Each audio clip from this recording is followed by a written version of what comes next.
Muy buenos días y bienvenidos a los asistentes que nos acompañan. Soy el arquitecto Gustavo Beveraggi, referente dentro del ámbito de las cajas para profesionales y actualmente presidente de la Caja de Previsión para Profesionales de la Ingeniería en la provincia del Chaco y hasta hace muy poquito tiempo secretario general de la coordinadora que aglutina las 79 cajas profesionales que existen en la República Argentina. Quiero en primera instancia agradecer a la Asociación Internacional de Gerontología y Geriatría por darnos este espacio, pero especialmente al doctor Félix Nalim por su generosidad, por habernos invitado y por su honestidad dirigencial al incorporar estas temáticas y acercarlas entre sí, este mundo de la gerontología y geriatría, con la seguridad social. Y también, obviamente, a quienes presentaré después que me acompañan en el panel. El tema que vamos a poner a consideración es la disrupción del pacto intergeneracional y su impacto en la seguridad social. Es sabido que la seguridad social actualmente presenta varias problemáticas, una de las cuales es esta que vamos a poner a consideración hoy. Me gustaría también inicialmente definir la palabra disrupción en una de las acepciones que creo que se acerca más a este debate que hoy queremos proponer. Y esta definición dice que la disrupción es el proceso o modo de hacer las cosas que se impone y plantea un cambio a lo que venía empleándose. Y es porque este planteo de disrupción es justamente eso, un cambio de paradigmas, un cambio de criterios, que es lo que comenzamos a notar dentro de nuestra sociedad actual. Esta problemática obviamente no tiene el mismo impacto en todos los tipos de sistemas. Vamos a ver que en nuestro país, en la República Argentina, por una consideración del diseño del sistema de seguridad social que se define inicialmente con la incorporación dentro de nuestra Constitución Nacional del derecho irrenunciable a la seguridad social por parte de los habitantes de nuestro país y garantizados por el Estado, y obviamente relacionados con la característica social de los años 50, que no es la que hoy convivimos dentro de nuestros grupos sociales. En las consideraciones finales vamos a ver cuáles son algunas de las características en el resto de los países, especialmente en Latinoamérica, y por qué esta concepción de pacto intergeneracional, porque también abarca no solamente a quienes están en distintas edades, sino a quienes comparten la situación laboral dentro del ámbito de un país como el nuestro, tienen mayor o menor nivel de afectación. Pero quisiera presentar a quienes me acompañan hoy en el panel, al licenciado Diego Raus, que es licenciado, valga la redundancia, en Sociología, doctor en Ciencias Sociales, director de la licenciatura en Ciencias Políticas y Gobierno de la Universidad Nacional de Lanús y profesor titular regular de la Facultad de Ciencias Sociales de la UBA. Bienvenido, Diego, y bueno, escuchamos tus consideraciones. Bueno, buenos días. Gracias Gustavo Beveraggi por haber organizado este panel y esta invitación. Y dentro de este tema que se está presentando en este panel, la ruptura del pacto intergeneracional, lo que yo me voy a referir es bajo un título, ¿no?, que le puse a esta ponencia, a esta presentación, la ruptura de los imaginarios de solidaridad intergeneracional. Lo que voy a querer exponer o decir es que detrás de las cuestiones más estructurales, concretas, que definen, ¿no?, el tema de la seguridad social y la ruptura, ¿no?, el pacto de solidaridad o intergeneracional en la seguridad social, existe también, digamos, una cuestión más, si se quiere, sociológica, ¿no? Es decir, cuáles son las condiciones objetivas, ¿no?, de esta, entre comillas, pacto intergeneracional, están claras, está claro en el tema de los aportes, está claro en cómo se va sucediendo, los problemas económicos, etcétera.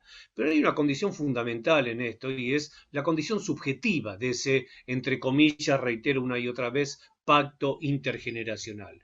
No es solo una cuestión de cuánto, de cómo, de si alcanza o si no alcanza, sino que acá hay una cuestión, yo diría, sociológica, que es la otra parte que posibilitaría esa solidaridad intergeneracional. Y por eso yo la llamo solidaridad, ¿sí? De hecho, en gran parte de nuestra historia, y sobre todo cuando hubo esa privatización de los fondos de jubilaciones y pensiones, se hablaba de dos repartos, ¿no? El reparto y el reparto solidario, ¿no?, que era el sistema tradicional. O sea, la palabra solidaridad ya estaba. Pero bueno, el punto, y esta es mi presentación, qué quiere decir o cómo se construye o cuál es la condición de posibilidad de esa solidaridad. Porque lo que es cierto es que no es una solidaridad expresa, ¿no?, un pacto intergeneracional expreso. Yo ahora estoy en plena actividad laboral y sé que estoy aportando a los mayores que salieron del mercado de trabajo por la edad, y entonces conscientemente y solidariamente. No, no, no, no, no. Es algo que de alguna manera subyace, ¿no? Es más indefinido, pero es importante, es importante. Es cierto que en la Argentina el sistema de seguridad social se desarrolló y proveyó y contempló las necesidades de las personas que salían por una cuestión de edad del mercado de trabajo. Es cierto que, si bien nunca fue un esquema de abundancia, sostuvo en condiciones bastante dignas a las personas hasta cierto momento, ¿sí? Ahora bien, y es cierto también que en este momento esa relación, ¿no?, entre el mercado de trabajo y la seguridad social, los retirados, económicamente es crítica, ¿no? Es muy, muy, muy endeble, ¿no? Ahora bien, pensemos un poquito la historia de la Argentina en el sentido de cómo se pudo construir un sistema de seguridad social por el cual los aportes de los que estaban dentro del mercado de trabajo alcanzaban para que los retirados tengan un pasar bastante digno a lo largo del resto de su vida, ¿no? ¿Y cómo se construyó eso? Construyó eso en términos de subjetivos, en términos de una subjetividad social que permitió, junto con los recursos, que el sistema funcionara. La Argentina tiene una historia social, política, bastante específica, un poquito particular respecto al contexto latinoamericano, y es que es una historia social por el cual desde muy temprano, y uno podría ubicar esto ya a fin del siglo XIX, principios del siglo XX, se desarrolló una dinámica social que la teoría social o la sociología denominó como conceptos interactuantes, un proceso de inclusión social, ¿sí?, y de movilidad social ascendente, ¿sí? La Argentina generó las condiciones económicas, sociales y políticas, no generadas desde un gobierno ni de un liderazgo solamente, sino desde la misma capacidad y sentido de pertenencia, ¿no?, de la sociedad argentina, una dinámica social, tiempo tras tiempo, como un largo proceso, en donde se fue concretando un proceso amplio de inclusión social, lo cual quiere decir la mayoría de la sociedad argentina vinculada en un sistema de derechos que le proveía de protecciones sociales, ¿sí? Esta situación permitió a su vez lo que la teoría social llama movilidad social ascendente.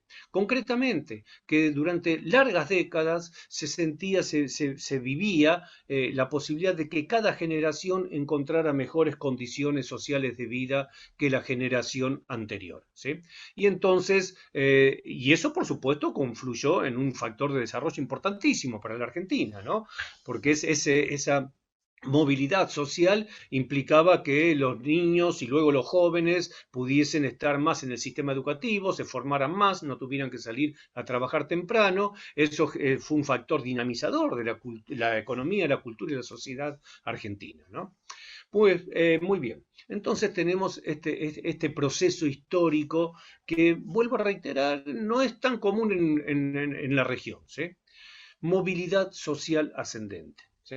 Y por lo tanto, esto percutió en los imaginarios sociales, ¿sí? Es decir, en cómo las sociedades, las distintas generaciones, se ven a sí mismas y ven a los demás, y ven el contexto en el que se mueven, que es la sociedad, el país, ¿sí? Y por lo tanto, en esa movilidad social ascendente, largas generaciones de argentinos sabían que todo lo que se estaba logrando, ellos también iban a ser beneficiarios en algún momento, y que valía la pena. Y que valía la pena, y que era bueno seguir adelante, era bueno confiar en las instituciones, era bueno esforzarse, era bueno pensar en los demás, porque en algún momento uno mismo iba a ser pensado por los demás, ¿sí? Y entonces fue construyendo un imaginario de futuro muy importante que sostuvo muchas cosas y muchas instituciones, entre ellas la de la seguridad social. Ahora bien, es cierto que todo imaginario de futuro y esta subjetividad solidaria, que generó mecanismos de solidaridad en gran parte de la sociedad, se sostuvo sobre factores estructurales muy concretos y que también es una especificidad, si se quiere, de la Argentina en la región, quizás con algunos otros países de al lado un poquito similar, ¿no? ¿Cuáles son esos factores estructurales que permitieron esa dinámica social de movilidad social y esa construcción de una subjetividad de esfuerzo, de solidaridad, de que vale la pena? Esos factores estructurales fueron, o ese factor estructural fue básicamente un mercado de trabajo, ¿sí? Que funcionó durante largas décadas, de los 40 hasta los 70 claramente, y empezado los 80 inclusive, en términos de pleno empleo, ¿sí? Y de formalidad casi absoluta de ese pleno empleo. Es decir, un pleno empleo registrado bajo convenios colectivos de trabajo, lo cual otorgaba al trabajador no solo buenos ingresos, sino protecciones sociales y de la vinculación a un sistema institucional de derechos, ¿sí? Entonces digo, esto no es menor. No es menor, esa subjetividad de futuro, esa imagen de futuro y de solidaridad se apoyó absolutamente sobre este factor estructural, ¿sí? Esta forma de funcionamiento del mercado de trabajo. Pues bien, queda clarísimo, solamente de vivir en este país, pero queda clarísimo en la bibliografía, en los análisis, que desde 20 y piquitos de años a esta parte, ese aspecto estructural, esa forma del mercado de trabajo en la Argentina se desarticuló absolutamente. Prácticamente implosionó, ¿sí? Hoy tenemos, dicen las estadísticas, un desempleo que puede ser considerado bajo, aunque no en términos históricos, entre el 7 y el 10% va fluctuando, pero una informalidad en el mercado de trabajo que va del 40 al 50% de la población económicamente activa, ¿sí? Es decir, más del 50% entre desempleo e informalidad, y que llámese trabajo precario, en todo sentido, en términos de ingresos, en términos de derechos, en términos de protecciones sociales, entre la informalidad y el desempleo abierto, más del 50% de la población no está incluida en una economía formal, en buenos ingresos, en un sistema de protección social y en un sistema de afiliación institucional, ¿sí? Está fuera, es lo que se dice exclusión. o marginalidad, el estar al margen del sistema institucional de derechos, ¿sí? Y esto lamentablemente se viene registrando desde fines de los 90 y va y viene un poquito, pero con cifras dramáticas y estadísticas absolutamente caóticas respecto a lo que fue la historia social argentina, sobre todo después de los 40, ¿no? Entonces, este factor estructural tan negativo que por supuesto empujó tasas de pobreza y de indigencia indignas para lo que fue la sociedad argentina, por supuesto que también fue deconstruyendo, desarticulando ese imaginario de futuro con que las generaciones de argentinos se plantaron frente a la vida durante tantas décadas. ¿Cómo se puede tener una imagen de futuro, una imagen de condiciones de vida, un sentido de pertenencia a una sociedad, básicamente, y a un sistema político institucional, si se está durante años fuera de un mercado de trabajo que provea lo mínimo para tener condiciones dignas de vida? Y que esto, lamentablemente, ya se ha trasladado generacionalmente. Esta explosión de desempleo, informalidad y pobreza ya se ha trasladado a una segunda generación. Nos basta verlo en las calles, nos basta verlo en todos lados donde uno puede andar, ¿sí? Es decir, ya hay dos generaciones de argentinos en un porcentaje muy alto de la sociedad argentina que ha perdido toda posibilidad de ni siquiera de movilidad social ascendente, sino de condiciones dignas de vida. Eso, por supuesto, esta situación estructural está impactando absolutamente sobre los sentidos con que los individuos, con que las personas y en definitiva con que una sociedad se mira a sí mismo y mira al resto, y mira al conjunto.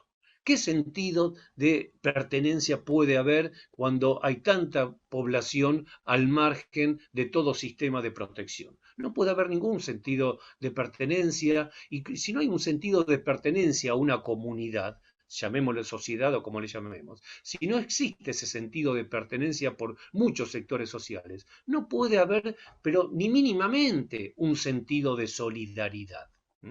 Un sentido de que, como decía antes, bueno, vale la pena esto porque lo que yo hago ahora y le sirve a los demás, en algún momento me va a servir a mí y lo voy a necesitar. Están absolutamente rotos los lazos de solidaridad en la Argentina. No solamente, por supuesto, en el tema que nos convoca, que es la seguridad social, en todo cualquier otro tema, en todos los demás, en las relaciones familiares, en las relaciones sociales, en todo tipo de relacionamiento social, están absolutamente rotos los lazos de solidaridad. ¿Por qué? Quienes no están en esta situación dramática están en términos, o se sienten o se piensan a sí mismos y a su círculo en términos de seguridad. No de seguridad social, sino de seguridad jurídica, seguridad frente al delito, seguridad frente a la vida, ¿sí? Entonces hay una ruptura tan grande de los lazos de solidaridad, que es lo que construye comunidad y de ahí sociedad, que por supuesto esto hace que cualquier construcción a futuro, es decir, los que están ahora y los que van a venir después, no tengan ninguna condición de posibilidad. Más allá de lo económico, más allá del sistema, más allá de cualquier cosa, de cualquier cosa económica, quiero decir, o política inclusive, no tiene condiciones de posibilidad, ¿sí? Entonces, hay una ruptura muy fuerte de esto que en este panel se denominó pacto intergeneracional, un pacto simbólico, absolutamente simbólico, pero constitutivo de lo social. No hay ninguna condiciones, ¿sí?, para que ese pacto intergeneracional pueda seguir sosteniendo e incluso pujando por una mejor distribución de los recursos, tal que provea al sistema de seguridad social y a sus beneficiarios de una condición digna de retiro. Esto fue lo que quise expresar en este panel. Muchas gracias. Bueno, muchísimas gracias, Diego, por tu exposición. Y quisiera entonces presentar a la licenciada Laura Strugo, que nos acompaña hoy también en el panel. Laura es licenciada en psicología, es especialista en intervención y gestión gerontológica, y máster en Innovación Social y Economía Solidaria. Bienvenida, Laura, y te escuchamos con tu presentación. Bueno, buenos días. En primer lugar, agradecer la invitación de participar en el panel para tratar este tema tan importante, fundamentalmente porque creo que es una oportunidad de compartir conocimientos y aportar propuestas de soluciones, no solamente con la comunidad abocada a la temática gerontológica, sino como transferencia a la sociedad. Ya un poco de esto habló Diego, pero para introducir la perspectiva que traigo, me parece importante acotar el planteo por lo menos a dos dificultades que hacen obstáculo a los sistemas existentes. Uno es la sostenibilidad financiera del sistema y el otro es la sostenibilidad social. La sostenibilidad financiera plantea que en pocos años más la población activa no va a poder sostener económicamente a las poblaciones que han dejado de trabajar. Y respecto de la sostenibilidad social, implica que las generaciones venideras no van a poder contar con una generación que los sostenga para seguir dando curso a este contrato social que está vigente. A lo largo de los años, las distintas reformas legales han intentado reparar el desajuste y a pesar de que lo intentan, continúan vinculando años de vida con años de aporte, ¿no? En una vinculación que cuando se instaló el sistema, y Diego hizo un acercamiento histórico, ¿no? Era un planteo, era una forma de resolver que calzaba bien, era una modalidad que estaba ajustada, ¿no? Pero a medida que los años de vida aumentan, ocurre este desfasaje metafórico en los cierres que no cierran porque los fondos no alcanzan. Y aunque se intente ajustar nuevamente, cambiando el piso de la edad jubilatoria, asistimos a la reparación, a la repetición de la solución y al agravamiento del problema, porque junto a la longevidad y el alargamiento de la fase de inactividad productiva, coexiste el envejecimiento poblacional y el agotamiento del bono demográfico. Es decir, que las clases económicamente activas empiezan a ser menores que las pasivas. Digamos, a modo de ilustración, porque esta no es una pirámide específica de una población, pero sí hace referencia a las poblaciones envejecidas, vemos que tienden a ensancharse en el centro, ¿sí? Y a ensancharse en la cúspide, y a achicarse en la base, con lo cual la consecuencia de esto es que van aumentando los costos de la dependencia y van disminuyendo los ingresos por parte de los trabajadores activos. Y hasta aquí el problema está planteado en términos cuantitativos. Ahora, la longevidad tiene implicancias que exceden el número de años vividos, a pesar de que se la suele simplificar como un mero alargamiento de la vida. Y eso es lo que hace que en las clasificaciones ordinales se tienda a agregar la cuarta edad después de la tercera, cuando en realidad los nuevos viejos, los que hoy tienen 60, 65 años, tienen diferencias cualitativas importantes con respecto a lo que era la tercera edad 30 años atrás, ¿no? Nacieron, crecieron, vivieron en otra época y sienten rechazo de formar parte de ese colectivo con el que no se sienten identificados. Es una generación que se siente joven y con potencial productivo, y en verdad lo es.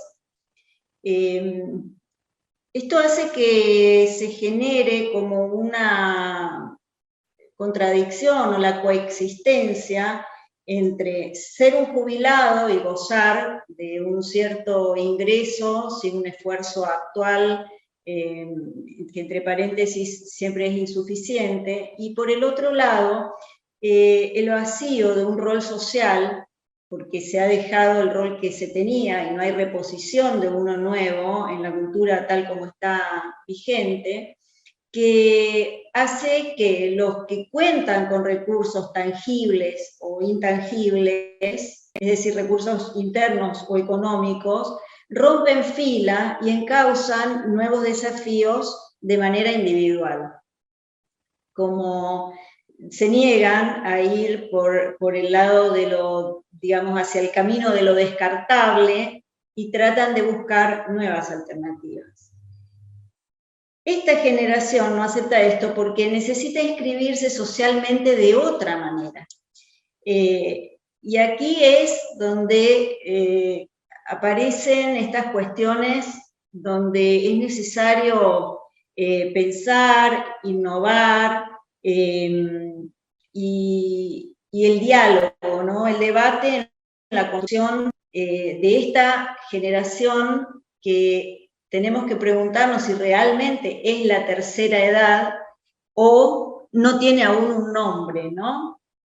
Es una generación que tiene experiencia de vida, tiene fuerza suficiente para continuar su desarrollo, a la que en realidad la falta de actividades con un sentido y que no tengan valor social reconocido les genera malestar.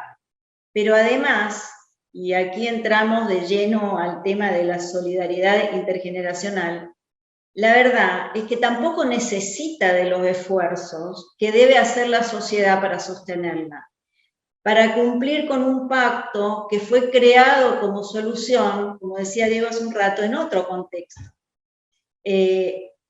A eso se suma que las generaciones activas hoy enfrentan situaciones laborales y vitales muy distintas a las de aquel entonces.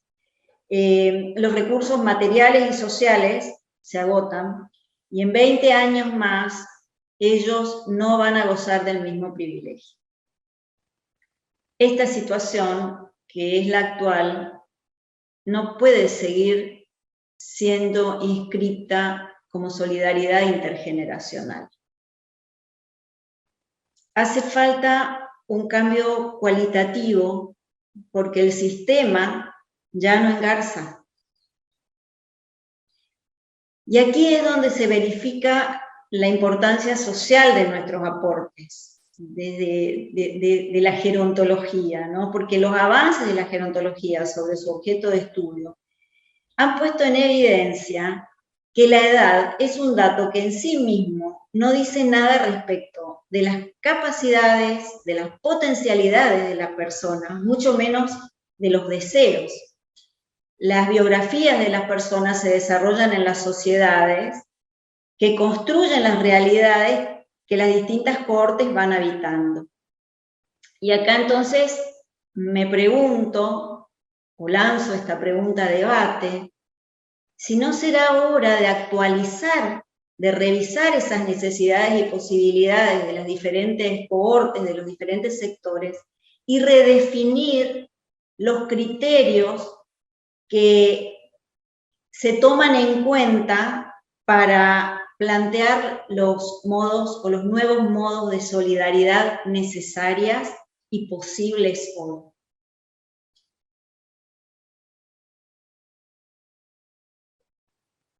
Perdón.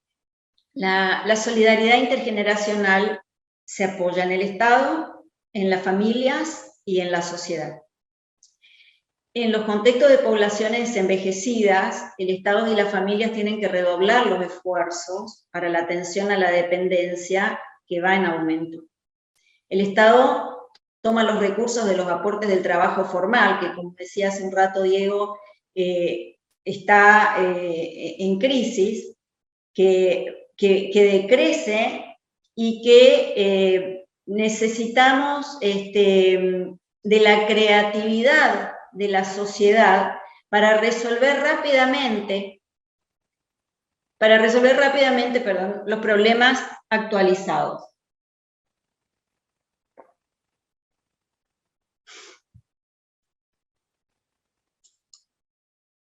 La innovación social permite agregar valor, implementando modos inéditos de hacer las cosas en determinado contexto. Y conlleva una destrucción creativa porque hace falta desinstituir o destituir lo que está instituido en aras de una nueva solución cualitativamente distinta y más adecuada. A modo de ejemplo, la propuesta que comparto hoy toma como base el trabajo final de mi autoría, de la maestría en Innovación Social y Economía Solidaria, comprometida con los Objetivos del Diseño para el Envejecimiento Saludable y los ODS 2030, que plantea una sociedad para todas las edades, en la que planteaba 4 puntos, de los cuales aquí voy a traer 2, que son cambiar nuestra forma de pensar, sentir y actuar con respecto a la edad y al envejecimiento, y asegurar que las comunidades fomenten las capacidades de las personas mayores. Este trabajo se enmarcó en el enfoque del curso de la vida para desarrollar una incubadora de emprendimientos asociativos dentro de la línea de estrategias de promoción de las personas mayores. La intención fundamental fue favorecer la continuidad de proyectos de vida de las personas jubiladas para contrarrestar las consecuencias indeseadas de la jubilación. Se planteó como punto de partida que las decisiones laborales tomadas mucho tiempo atrás, en circunstancias determinadas, por cuestiones prácticas, por cuestiones económicas, se basaron en cuestiones de aquel momento, quizás 20 o 30 años atrás, y que además, sobre todo las cohortes que hoy se están jubilando, nunca se volvieron a plantear la cuestión vocacional, por lo que el momento actual de tiempo liberado se tomó como una ocasión ideal para buscar un nuevo sustrato donde poder germinar esa vocación quizás abandonada o desactivada. Se asumió en el trabajo como hipótesis teórica que la actividad de emprender desde la vocación y desde la experiencia, contando con las herramientas para ello, sería una oportunidad para la búsqueda del desarrollo personal, que además podría contribuir al bien comunitario, posibilitando un círculo virtuoso que permita pensar de otra manera esta fase de la vida. En la diapositiva que aparece en pantalla, cada uno buscando un camino diferente, centrado en sus propios intereses, en sus propias posibilidades y en las comunidades en las que habita, diferente al que está marcado como alguien descartable. El modelo que se propuso es un modelo replicable, en cuya matriz se pueden incluir diferentes colectivos, que en este caso, del que estamos hablando, bien podría ser el colectivo conjunto Junior-Senior, para incubar emprendimientos enfocados en las necesidades de la comunidad, de cada comunidad, y dirigidas al bien común o al crecimiento económico. Y de esa manera, vincularse las generaciones solidariamente, no desde la carencia de uno y la posibilidad de otro, sino desde la complementariedad de fortalezas, generando nuevos lugares y nuevas formas de solidaridad intergeneracional. Entonces, ¿qué quisiera poder transmitir y poder transferir, quizás para que llegue a sectores donde se puedan pensar nuevas políticas para resolver esta problemática? Bueno, primero, cuestionar la edad como determinante del cese laboral en coherencia con la lucha antiedadista, porque desde la gerontología nos quejamos del edadismo y la discriminación por la edad. Entonces, tienen que haber otros parámetros que sean sostenibles, que no es la edad porque si varía todo el tiempo es que no es un parámetro que justifique el dejar de trabajar. Fomentar un giro laboral desde la vocación hacia la mitad de la vida, para resignificar el trabajo por fuera de la obligatoriedad.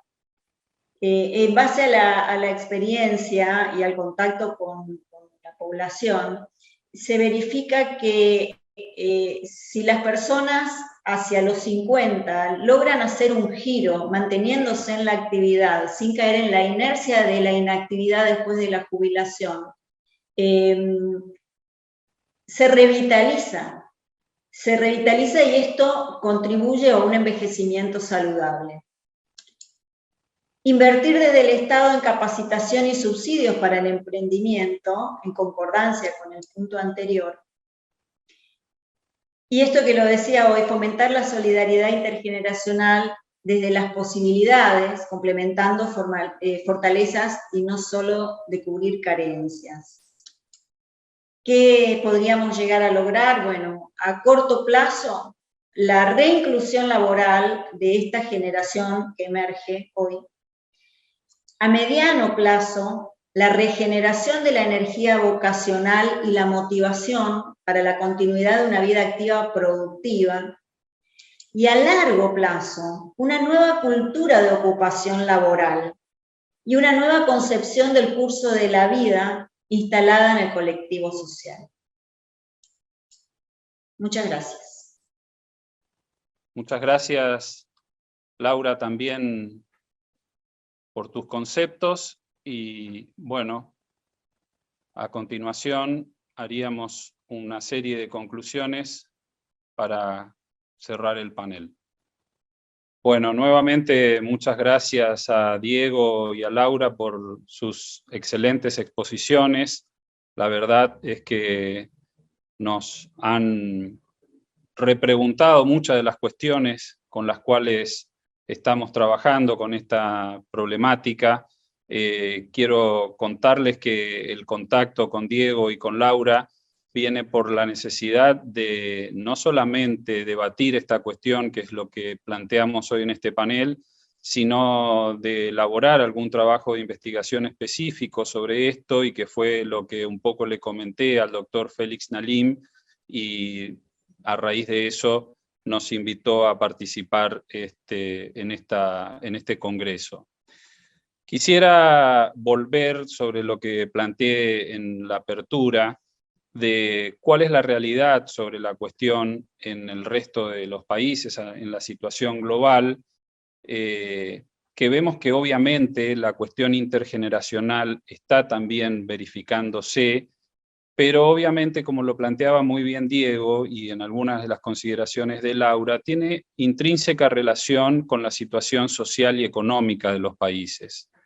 Obviamente que la situación en Europa, con una posibilidad más holgada económicamente, plantea una relación entre generaciones distinta a la que podemos observar en Latinoamérica, pero que también, no solamente por el desequilibrio demográfico que veíamos en el gráfico que nos expuso Laura, que en realidad es de una sociedad medianamente envejecida, porque las pirámides poblacionales europeas están totalmente invertidas, y ahí la problemática se agrava en el hecho de ese desequilibrio entre lo que son las edades iniciales que ingresan al sistema laboral y quienes hoy cada vez más engrosan los espacios de los pasivos o de los beneficiarios de los sistemas.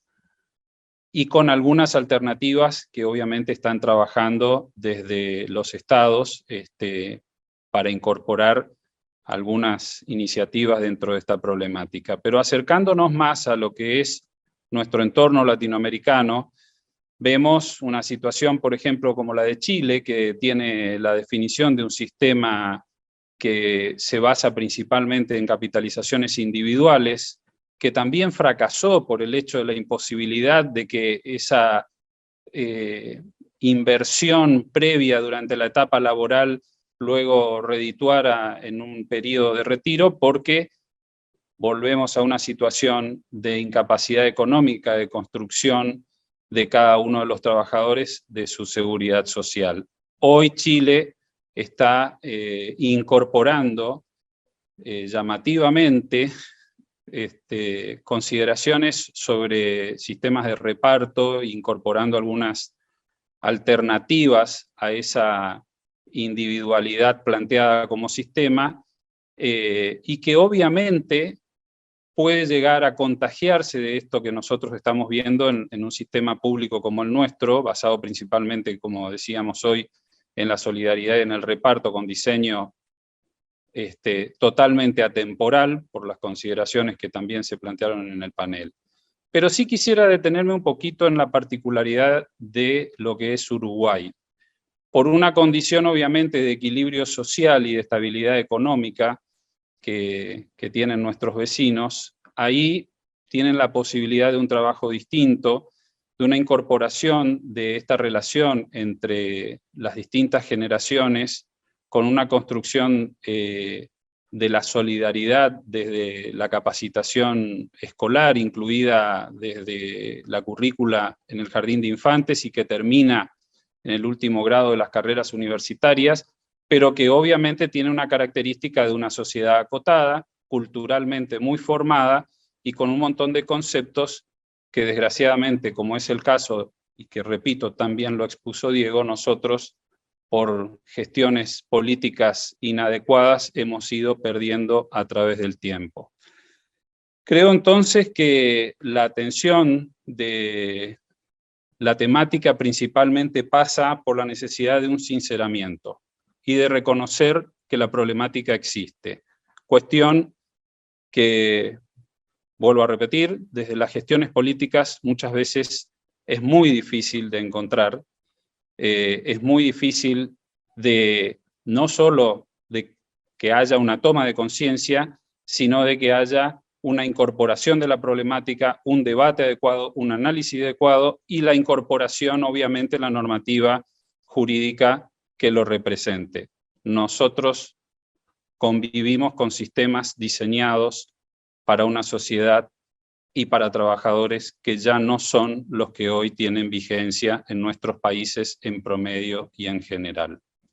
Así que bueno, repito, es esta la invitación que hacemos desde este panel, es abrir la puerta al debate a una de las problemáticas que, como también lo representó también Diego, tiene conexión con un montón de otras situaciones laborales, económicas y sociales que hacen a una mejor calidad de vida de la población.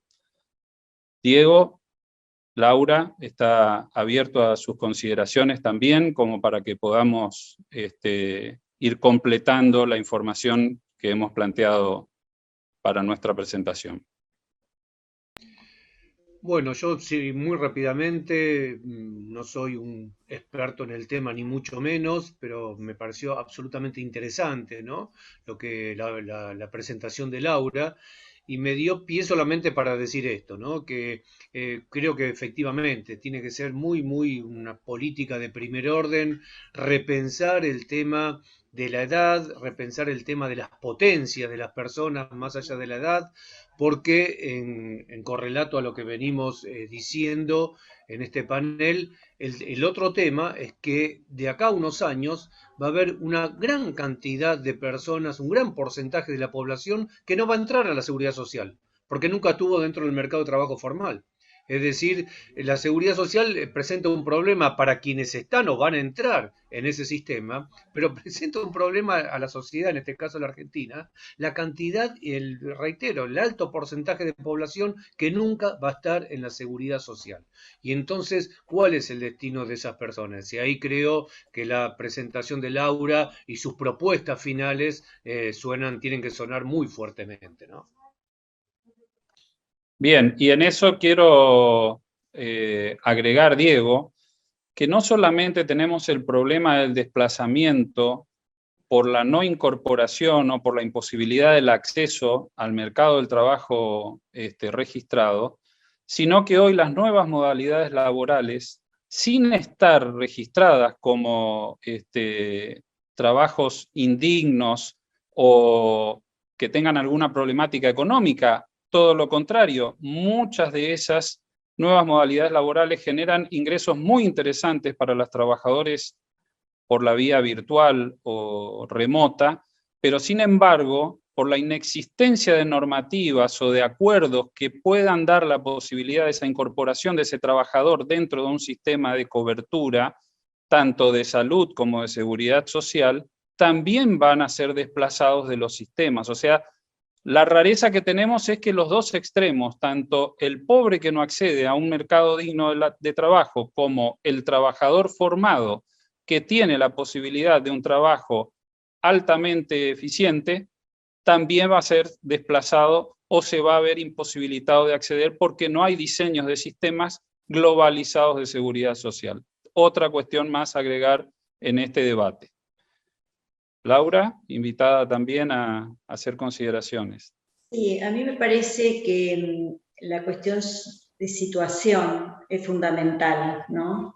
Que hay que barajar y dar de nuevo, que este sistema, como ponían los dos cierres diferentes, no engarza, porque es un sistema que fue pensado con necesidades distintas, con conocimientos de la época distintas, ¿no? Yo estaba pensando en teorías del envejecimiento de los años 60, donde se suponía que era natural la desconexión de las personas y que por lo tanto se iban retirando por una cuestión natural.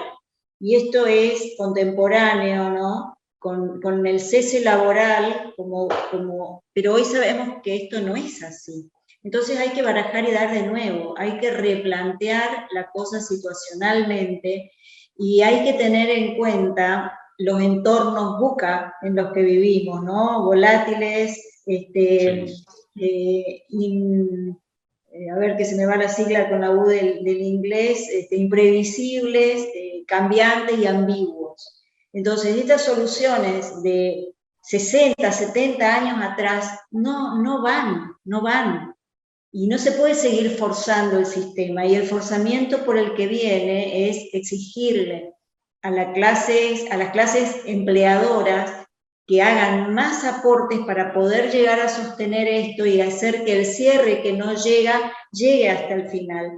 Y es un círculo vicioso que empeora aún más la situación. Entonces, barajar y dar de nuevo. Hay que plantear la problemática de cero y generar un cambio de paradigma. Vos lo dijiste al inicio, un cambio de paradigma. Exacto.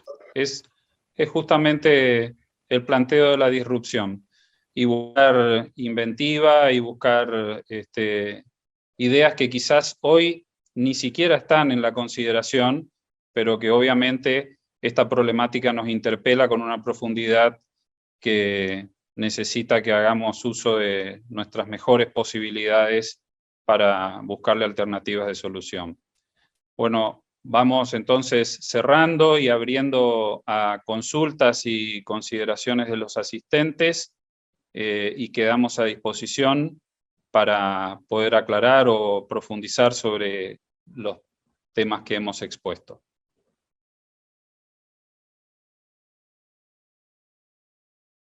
Bueno, estamos entonces para abrir las preguntas y respuestas que podamos brindar respecto a las inquietudes que han generado las exposiciones y las conclusiones. Tenemos, en principio, dos preguntas. El doctor Félix Nalim nos consulta sobre la diferencia entre seguridad social y protección social. Bueno, esto es una acepción muy amplia como para una respuesta única. Creo que hay diferentes formas de encarar la protección y la seguridad social, pero creo que van de la mano las dos, y en una acepción podríamos ver que la protección social está más brindada desde la integralidad del Estado, y la seguridad social es posible de construir también desde otros ámbitos, no solo desde el estatal. Pero me gustaría, Diego o Laura, que también planteen su respuesta o su consideración al respecto, ¿no? Bueno, a ver, desde las llamadas sociedades de bienestar o estado de bienestar, ¿no?, de la segunda posguerra, donde se amplió absolutamente los sistemas de derechos, ¿no?, los derechos de ciudadanía, se concibió que la protección social, ¿no?, como vos bien decías, es una cuestión estatal, es decir, que queda a cargo, a responsabilidad de los estados, ¿no? Abarca todas las etapas de la vida, abarca todas las etapas de la vida. Pensemos solamente, bueno, nosotros estamos hablando de la Argentina, en la Argentina ya desde el nacimiento y desde el cuidado de la madre, padre, licencias por paternidad, maternidad, etcétera, hasta las vacunas obligatorias, hasta la educación primaria, etcétera, ya está, por derecho, es una responsabilidad del Estado y por lo tanto es un derecho que los ciudadanos tienen, ¿no? Entonces, rápidamente uno podría decir que los sistemas de protección social abarcan toda la etapa de la vida de las personas, ¿no? Y obviamente la seguridad social implica ya la situación de retiro, ¿no? Bueno, Félix también hace una consideración acerca de que deberíamos enseñar desde la escuela primaria la solidaridad, ¿no? Sí, lo habíamos planteado, en otros países es parte de la formación cultural y obviamente también está contenida como formación cultural intrínseca, no solamente desde la enseñanza en las escuelas, sino lo que podemos conocer como en varios países de Latinoamérica, el relacionamiento con las personas de edad adulta, que culturalmente está muy arraigado, a diferencia de otros países en los cuales es mucho más laxa, ¿no? Tenemos también, perdón, sí, Laurita. Sí, no, para agregar, ¿no?, que creo que esto último es parte de todo lo que importa innovar, ¿no? Porque desde la infancia, desde la adolescencia, transmitir la solidaridad y ponerla como parte de la currícula, más allá de los contenidos, en acciones sociales solidarias, y esto implica modificar cuál es el punto al que apunta la educación. Y es parte de esto, es parte de salir del molde en el que estamos insertos y que tal vez está siendo obstáculo para la mejora de la seguridad social. Quiero poner un ejemplo muy concreto respecto a esto, que es lo que ha ocurrido con los incendios en la provincia de Corrientes, en los cuales como cultura hemos incorporado que la protección del medio ambiente es muy necesaria, y eso motivó un movimiento solidario de contención y de atención respecto a lo que ocurría con el medio ambiente. Imaginemos, puesto en situación, el cuidado del adulto mayor en forma integral como sociedad, lo mismo que estuvimos haciendo respecto al medio ambiente, la solidaridad que desencadenaría. Creo que esto, como decía Diego, en diferentes situaciones sociales ha existido, en diferentes épocas. Quizás este devenir histórico nos va llevando hacia otros caminos, pero creo que es absolutamente recuperable. Y tenemos otra pregunta, esta es específicamente para vos, Laura. Si crees que las redes sociales en la actualidad pueden facilitar el cambio de paradigma que proponés y cómo pensás que esto podría lograrse. La pregunta es de Graciana Nalim.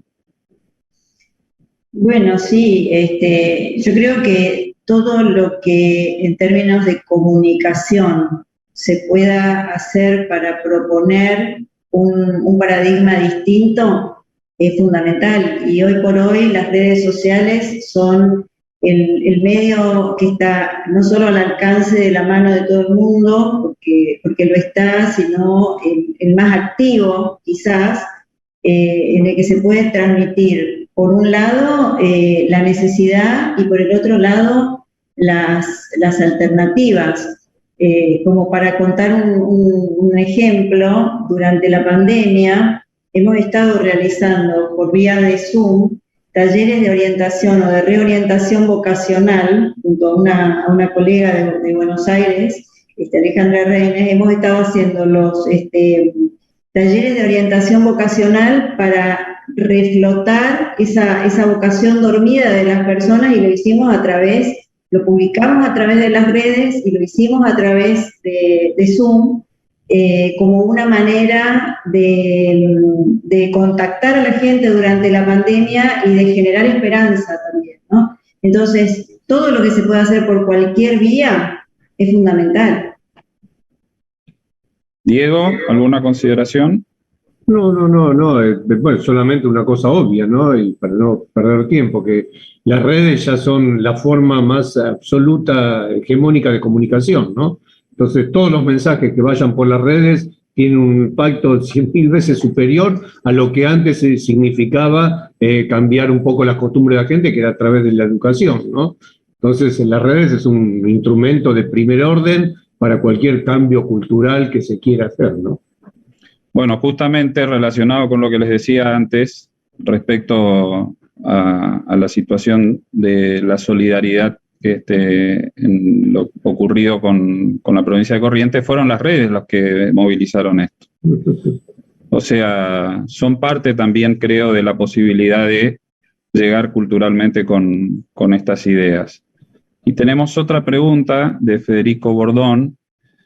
A nuestro entender, ¿cuáles serían las medidas concretas a corto y mediano plazo que podrían tomarse desde los estados para amortiguar el sistema previsional deteriorado que tenemos actualmente? Nos quedan 2 minutos 57, Federico, gracias. Realmente una pregunta que nos llevaría varios días de responder, pero que creo que una de las cuestiones es esto que estamos haciendo hoy, es abrir el debate.